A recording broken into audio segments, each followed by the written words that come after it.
welcome to Storybook. My name is Philemon Kuipa, your host. And today we are inside the Storybook. And in this chapter, it has 3 segments. We should be excited by now because we're going to dive into it. Welcome, sir. Thank you.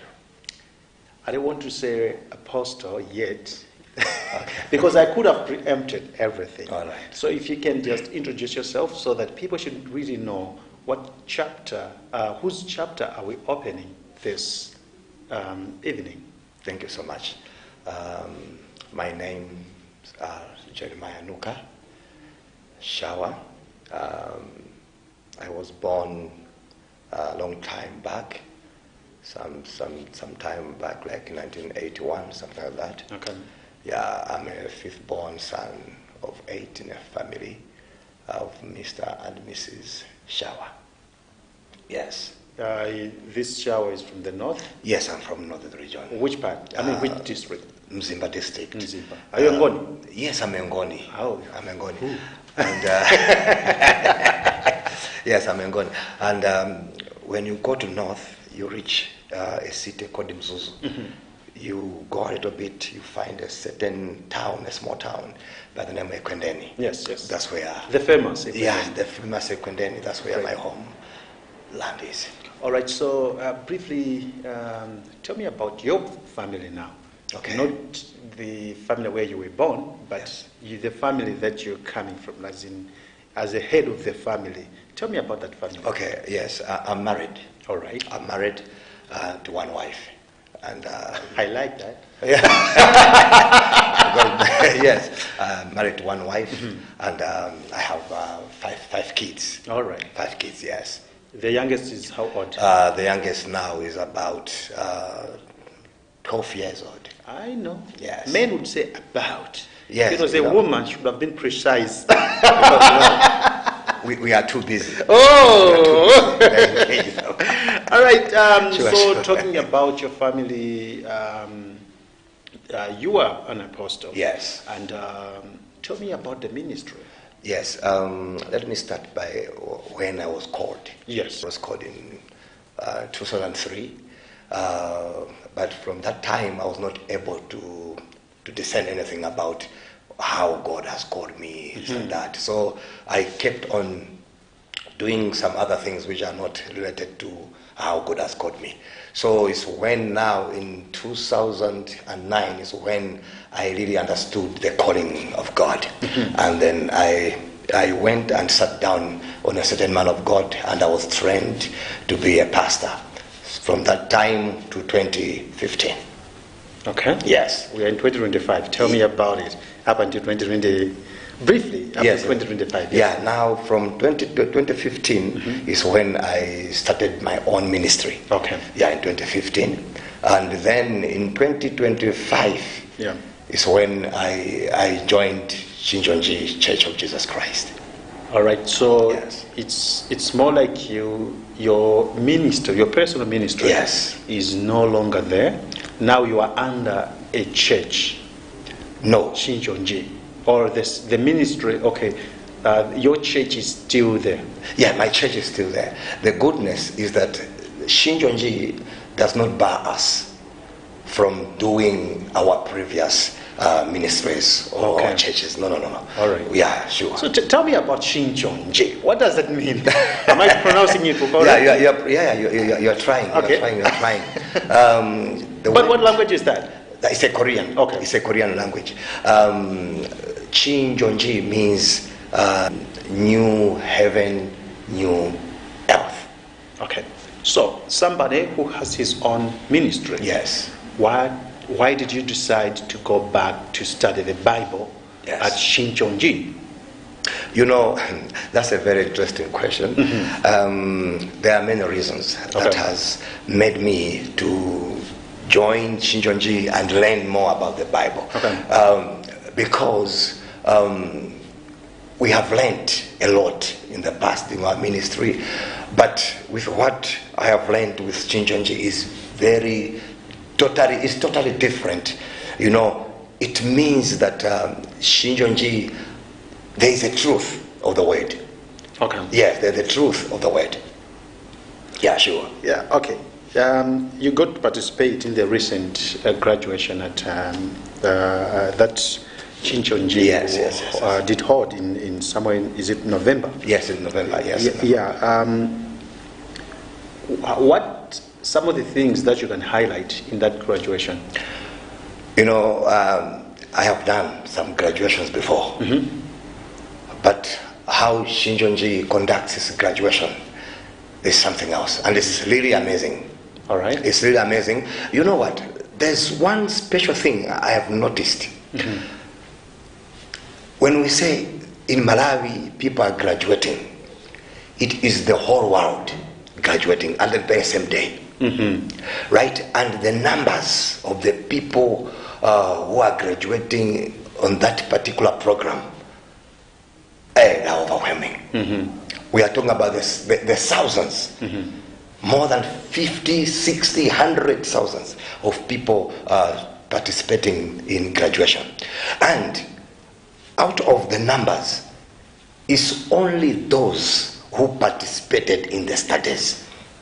Those are the ones who are eligible to participate in the graduation. Not everyone can come. Okay. Because the numbers are so high. Interesting. But Yeah. maybe I'm not getting it right. Yes. So what you're saying is if I did not participate Yes. in the studies, Yes. I can't come to your graduation. How are you going to join them? Actually, no. Just as a participant. Yes. Is it okay to to just come and watch whatever is happening? But with that one, it depends. Okay. I can say that it depends. All right. It depends. You know, as I've said, Shinchonji means new heaven, new earth. You pass through, you know, different, how I would put it, levels. Maybe if I may understand it. You know, you need to be born of God's seed. You need to be harvested. You need to be sealed with the word. Then you need to be you need to belong to the 12th tribe of New Spiritual Israel. Your name must be written in the book of life, and then you are supposed not to add or to take away from the book of Revelation. You see, because the book of the Revelation is the book of the covenant of our time. Thank you so much for the time. But I have one last question for you. Thank you. Talking about whatever you studied, whatever you experienced, Yes. tell me, what breaks your heart? On that one, it's a wonderful question, a very wonderful question, and I thank God that God gave you that insight. You know, we as pastors, we pass through a lot, right? And what breaks my heart so much, when somebody lies to me. When somebody lies to me, it's better someone to tell me plainly than lying to me. Yeah, lies. I don't get along with lies. Thank you so much, Pastor. You're welcome. I really appreciate your time. Thank you so much. As we continue with our program, let's just take a quick short break and then we invite another pastor and let's see what chapter will bring us. Story of my life. Hey, it's a story of my life. I have come so far, and I never would have made it if not for the Lord. Somebody sing with me. Story of my life. Story of my life. Story of my life. Story of my life. Story of. Welcome back. This is Storybook. This is the program where we open different chapters of different people. We just opened a wonderful chapter of Pastor Jeremiah, Apostle Jeremiah rather, and it was an interesting. I hope you learned something from him. One of the things that I could remember vividly is that what breaks his heart is if somebody lies to him. That breaks his heart.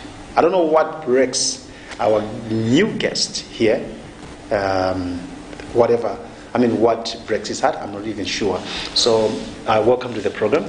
Thank you so much. Sure. Please briefly tell us your name. I know your name, yes, but I don't know whether you are your title. I don't know your title. Okay, yes. No, thank you so much for introducing me, as well as for inviting me over. Mm-hmm. So, my name is Jared. Surname is Jonkers. I'm coming from South Africa. So, born and raised in South Africa, and through Shinshonji Church of Jesus, we were told to come. Let us come meet and visit the pastors here, as well as to minister here. So, I come under the title of evangelist. Evangelist. Yes. Actually, I wanted that because otherwise I would have called you bishop, and then you would have made. Yeah, because I heard that every title has its own level of temptation. I think I can confirm. All right. So thank you so much for joining us, and I'm sure we're going to learn from you. Just tell me about your family, where you're coming from. Yeah. So I grew up in Johannesburg. Wow. Born and raised in Johannesburg. Studied school. Going from primary school, I think here in Malawi it ends at Form 4. Mm-hmm. Yeah, so I've learned we end matric grade 12, which is basically the same thing. After that, I moved out of my parents' house. I thought, let me find my own journey along the way. And yeah, I moved to Cape Town later on, where I settled, I found a job, I studied.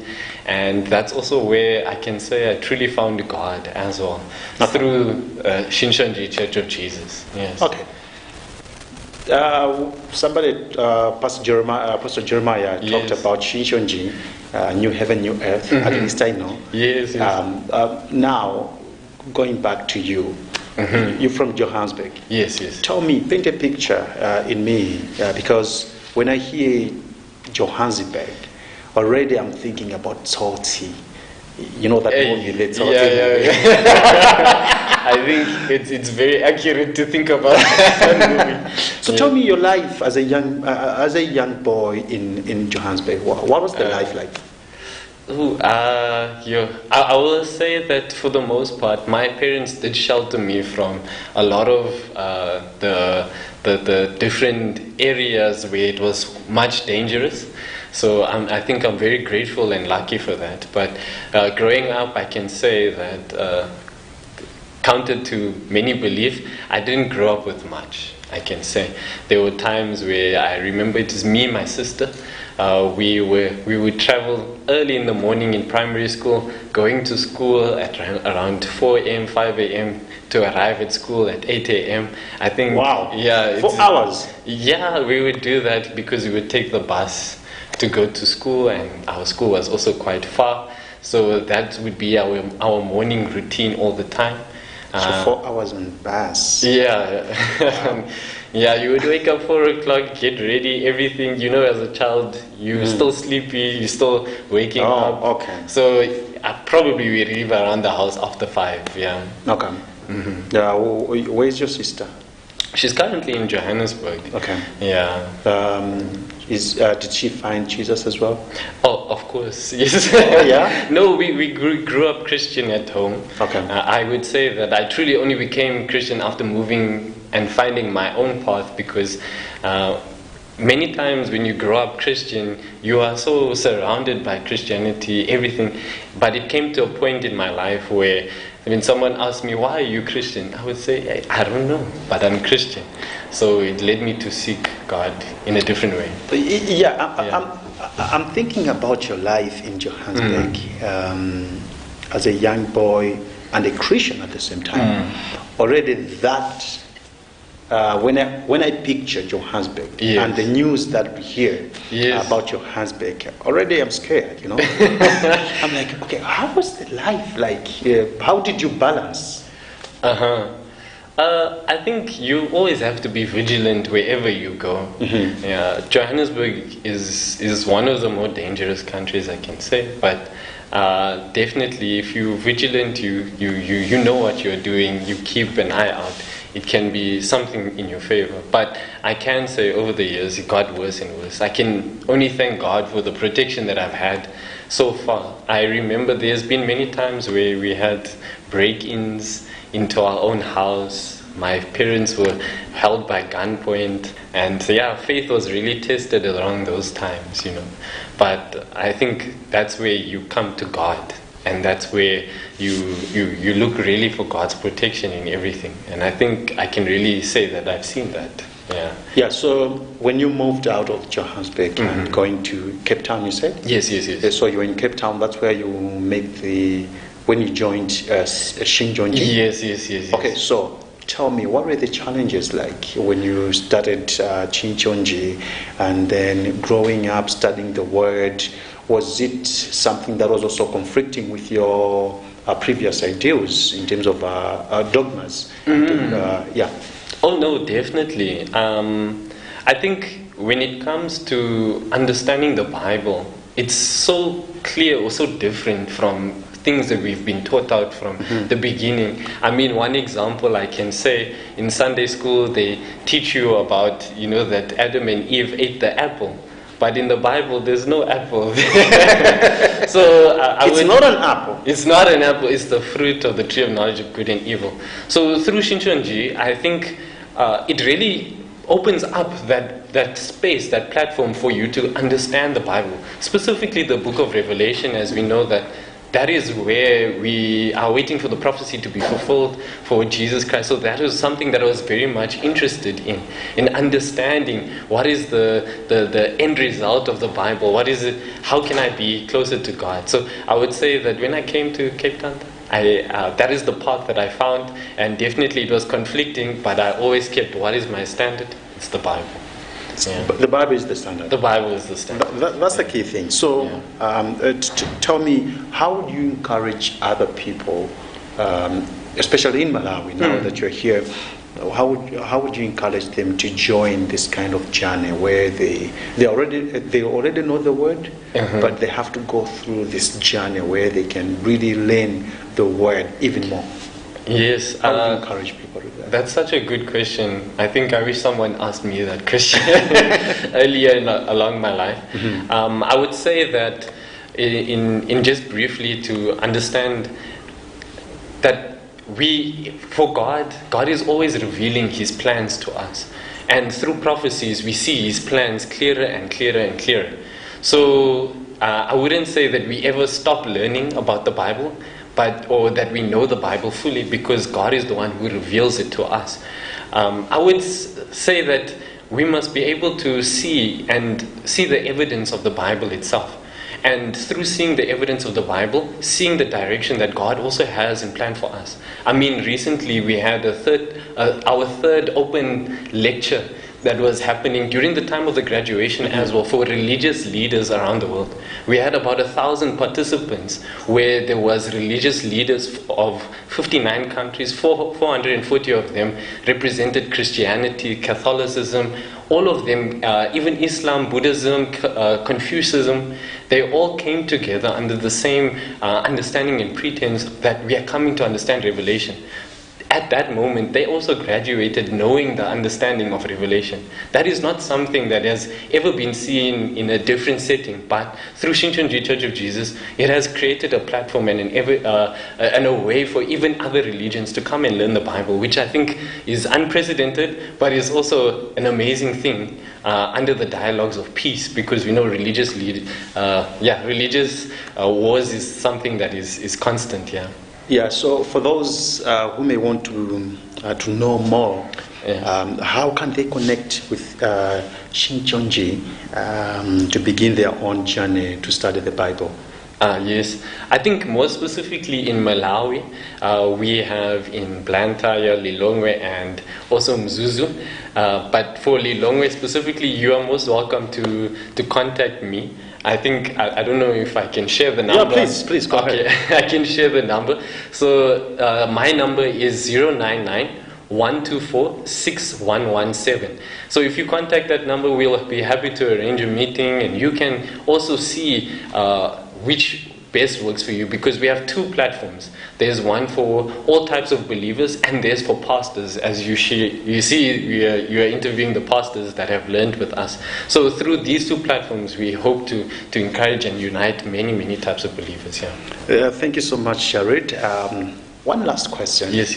which I did ask also Apostle Jeremiah, is what breaks your heart? If you asked me this before I learned the Bible, I'd say my girlfriend. but after learning the Bible, I would say what breaks my heart is truly people who take for granted what God has given us through the Word itself. Yeah, God has given us something that is quite big and amazing, and to throw that away, it's very sad. Yeah, I would say. Thank you so much, Jared, Thank you for so the much. time. I really appreciate your time that you can come and visit us. Yes, thank you so much. I'm sure we'll have this platform again, and because I'm very much interested to know your life, your personal life, Yes. and you in Johannesburg. Maybe I can create my own Malawian Please movie. come. Come. All right, but thank you so much. I Thank really appreciate it. Okay, thank you. That's all we had in this edition of Story Book. I hope you've learned something. Outstanding issues, don't lie to Pastor Jeremiah, because that breaks his heart. And don't take what God has given us, don't take it for granted, because that breaks Jared's heart. I'm sure you have time to read your Bible and study more, and you can also connect with fellow believers, because that will help you build your own understanding of the Bible. God bless you. From me, Philemon Kwipapili. Till next time. Goodbye. Story of my